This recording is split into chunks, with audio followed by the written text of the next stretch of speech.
সুপ্রিয় দর্শক, আসসালামু আলাইকুম রহমতুল্লাহি ওবারাকাতুহ। পপুলার হোমিও হল থেকে আমি ডাক্তার এম এ হাসান। প্রিয় দর্শক, আপনাদের সবাইকে স্বাগত। আজকে আমরা যে টপিকসটি নিয়ে আলোচনা করব এটি একটি মেল ডিজিজ, খুব গুরুত্বপূর্ণ। সেটি হচ্ছে অ্যাজোস্পার্মিয়া।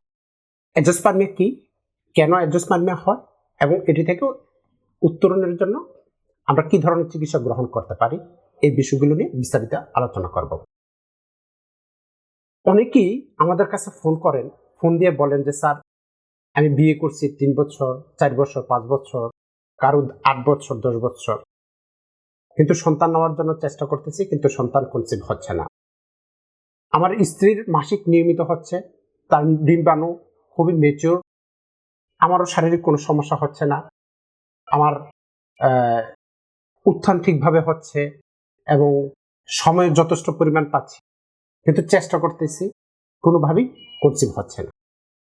আর এই সমস্যাটার নামই হচ্ছে অ্যাজোস্পার্মিয়া, অর্থাৎ আপনার বীর্য আছে কিন্তু শুক্রাণু নাই। এখন আসি যে অ্যাজোস্পার্মিয়া কি।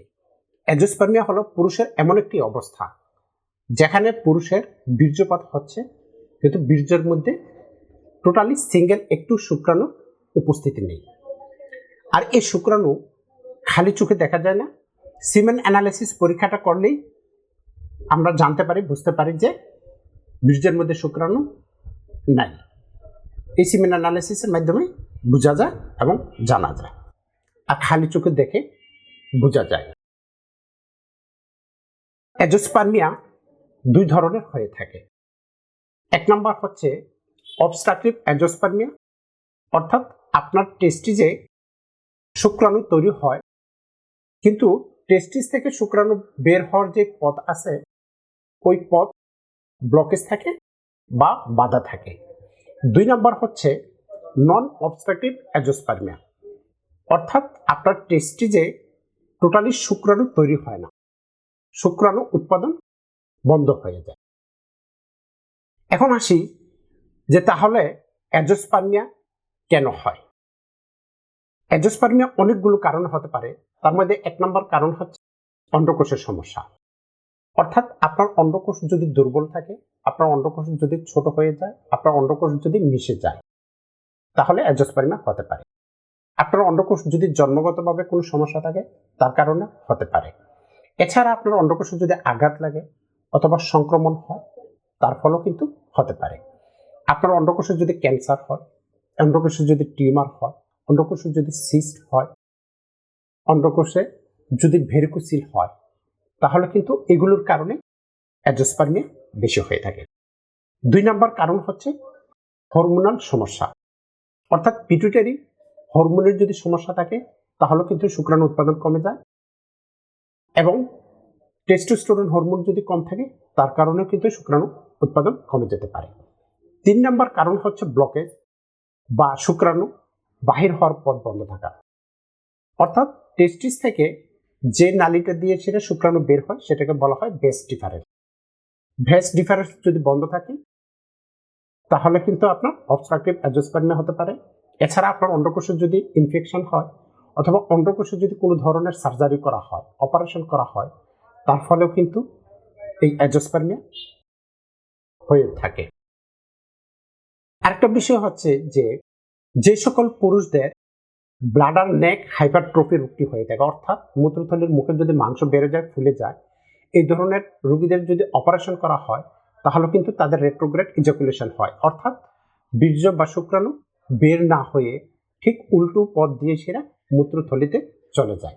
এই ধরনের রোগীদের ক্ষেত্রে কিন্তু কোনোভাবেই বাচ্চা কনসিভ হয় না, তাদের অ্যাজোস্পার্মিয়া দেখা দেয়। এরপর আসি যে জেনেটিক কারণ, অর্থাৎ আপনার ক্রোমোজোমের যদি কোনো সমস্যা থাকে, এই ক্রোমোজোমের সমস্যার কারণে কিন্তু শুক্রাণু উৎপাদন কমে যায়। এরপর আসি যে আপনার লাইফস্টাইল, আপনার জীবনযাপন, যারা অতিরিক্ত ধূমপান করে, মদ্যপান করে, অ্যালকোহল পান করে, তাদের কিন্তু শুক্রাণু উৎপাদন কমে যায়। এছাড়া যদি কিছু ঔষধ এবং কেমোথেরাপি পার্শ্ব প্রতিক্রিয়ার কারণেও কিন্তু এই অ্যাজোস্পার্মিয়া হয়ে থাকে। আমরা এরকম অনেক পেশেন্ট পাই, যেমন অন্ডকোষে যদি ইনফেকশন হয়, ব্যথা হয় বা অন্ডকোষ যদি ফুলে যায়, তাদের ক্ষেত্রে দেখা যায় যে ডাক্তারের শরণাপন্ন হয়, তারা অ্যান্টিবায়োটিক দিয়ে থাকে, তো ওই অ্যান্টিবায়োটিক খাওয়ার ফলে পরবর্তীতে দেখা যায় যে ব্যথাও কমে, ফুলাও কমে, কিন্তু ফুলা কমতে কমতে কমতে কমতে টেস্টিস এতটাই ছোট হয়ে যায়, কখনো কখনো দেখা যায় যে হাত দিলে খুঁজে পাওয়া যায়। তো টেস্টিস যদি না থাকে তাহলে তো শুক্রাণু উৎপাদন হবে না। এছাড়া যে সকল পুরুষ লোক দীর্ঘদিন যাবৎ অতিরিক্ত গরমে কাজ করে তাদেরও কিন্তু এই অ্যাজিওস্পার্মে হয়ে থাকে। এখন আসি যে অ্যাজিওস্পার্মে যদি হয় তাহলে কি কি সমস্যা হতে পারে। 1 নাম্বার, আপনার বীর্যের মধ্যে শুক্রাণু থাকবে না। 2, আপনার স্বাভাবিকভাবে বাচ্চা কনসিভ হবে না। 3, টেস্টোস্টেরন কমে গেলে যৌন সমস্যা দেখা দেবে। 4, আপনার অন্ডকোষ ছোট এবং নরম হয়ে যাবে এবং যৌন আগ্রহ কমে যাবে। এই ধরনের সমস্যা যদি আপনার দেখা দেয়, যারা মেরিড তারা যদি সন্তান নিতে চান কিন্তু সন্তান যদি কনসিভ না হয়, তাহলে আমি বলবো যে আপনি কিছু পরীক্ষা করতে পারেন, যে পরীক্ষাগুলো করলে আপনি নিজে জানতে পারবেন, বুঝতে পারবেন যে কোনো সমস্যা আছে কিনা বা কি সমস্যার কারণে আপনার কনসিভটা হচ্ছে না। তার মধ্যে 1 নাম্বার করতে পারেন আপনি ইউএসজি অফ স্ক্রুটাম অথবা testis. 2 number semen analysis. 3 number FSH LH testosterone. এরপরে আসেন আপনার FNAC বোথ টেস্টিস। অর্থাৎ আপনি যদি আলট্রাসোনোগ্রাফি করেন তাহলে বোঝা যাবে যে আপনার অন্ডকোষে যদি কোনো ইনফেকশন থাকে, টিউমার থাকে, সিস্ট থাকে, এপিডিডেমাল সিস্ট থাকে অথবা যদি ভেরিকোসিল থাকে তাহলে এটা ধরা পড়ে। 2 নাম্বার হচ্ছে সিমেন অ্যানালাইসিস যদি পরীক্ষা করেন তাহলে আপনি বুঝতে পারবেন যে আপনার বীর্যের মধ্যে শুক্রাণু আছে কিনা অথবা কি পরিমাণ আছে। 3 নাম্বার আপনার হরমোনের পরীক্ষাগুলো যদি করেন তাহলে আপনি বুঝতে পারবেন যে আপনার হরমোনের ব্যালেন্সগুলো স্বাভাবিক আছে না কম বেশি আছে। তাহলে FNAC যদি করেন তাহলে বোঝা যাবে যে আপনার শুক্রাণু টেস্টিসে উৎপাদন হচ্ছে বা হচ্ছে না। তাহলে এই পরীক্ষাটা করাটা খুবই ইম্পর্টেন্ট। এই ধরনের সমস্যা নিয়ে অনেক রোগী আমাদের চেম্বারে আসে এবং চিকিৎসা গ্রহণ করে এবং অনেকেই সুস্থ হচ্ছেন এবং বাচ্চা কনসিভ হচ্ছে।